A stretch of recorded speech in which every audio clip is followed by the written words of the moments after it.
So let's go in a little deeper as we like to do. Yesterday we talked about how some of the worst outcomes, death even, have been correlated with metabolic dysfunction, insulin dysregulation, prediabetes, diabetes, things like that. The worst outcomes that we are seeing from the statistics from people that have also been diagnosed with COVID. So let's go a little bit deeper, rather than just say, hey, it's worse outcomes, it's a comorbidity, yeah, they're dying, look at them, they're unhealthy. Let's go a little deeper. Why would this even make sense? And then let's take it a step further. What can you do to stop potentially fueling the growth of an RNA virus, corona or otherwise? If we look at the consumption of certain things like fructose is a sugar, just like glucose. Most of the sugars we consume, a lot of them are in a combination of glucose and fructose. We want to start to limit that. We know, oh, sugar's bad. Oh, sugar leads to diabetes. Oh, sugar leads to excess energy being stored as fat in the body. But fructose in particular, and we'll articulate why. But you may be getting too much fructose, and it may be perpetuating not only a whole host of other health problems, but actually perpetuating the replication and the growth of an RNA virus. Subject of the day.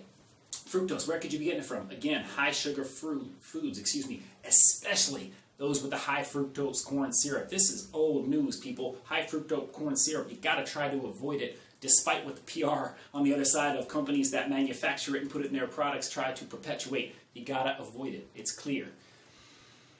We also want to make sure that we are staying away from the packaged, processed, refined foods. A lot of the times they sneak more fructose into that under the guise of some other name that you'll see down on the label that might even come across looking like, oh, hey, look, what is that?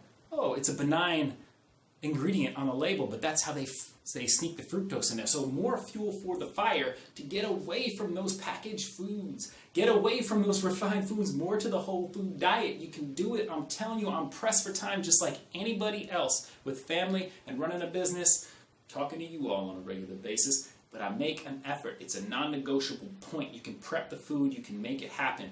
Doesn't cost that much more money, too, if you get smart with the buying. You can always talk to people about that. Can always go down that road with you. But you can make the choice.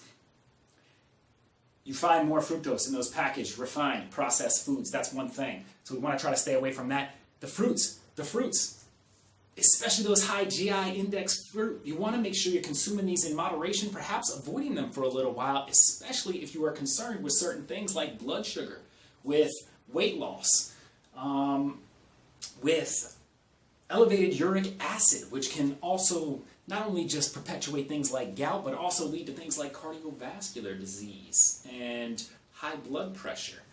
And especially if you're concerned over the health of your immune system when it comes in contact with an RNA virus. Remember we talked about at the beginning of this how the virus works in the body. The virus gets in and then kind of gets a hold. A lot of times we talk about those ACE2 inhibitors. It grabs hold in our body. It hijacks some of our cellular machinery, but it also needs some building blocks supplied by us to replicate and growth. It needs that. We want to starve that puppy out. We want to have a healthy immune response, but we want to starve that puppy out. Not have a body that's just full of ammo and fuel to make that virus grow, perpetuate, and cause damage throughout the body. Again, why did we talk about this with fructose? Why is it an issue? Well, let's check it out. We have it on the whiteboard for you. Let's just go down the path for you right here. So if we look at fructose,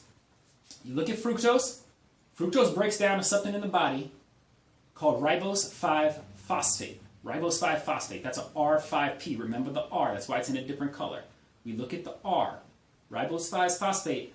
Our body then takes that ribose, the R right there, and that can be used for their RNA virus. Remember, this is not a DNA virus, it's an RNA virus. In order for that virus to replicate, it's there, but in order to replicate and grow, it needs fuel, it needs building blocks.